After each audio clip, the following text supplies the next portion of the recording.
Hello guys! So for today's guys, kasi maganda ang panahon, so lumabas na ako ng bahay at nag-walking.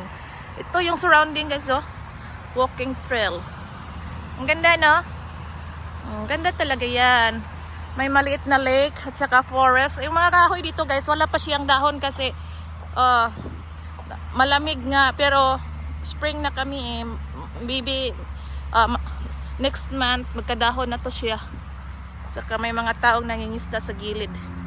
Maliit lang yan na lake guys, yun lang. Tapos may kalsada dito sa ibabaw, oh. May kalsada. Walking trail ito siya guys, park namin. Yun ang mga kakahuyan.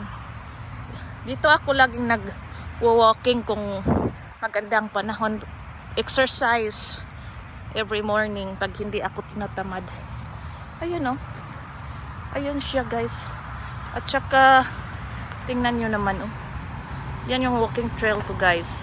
Tapos sa ibabaw, may kalsada, of course. Somewhere at Dallas.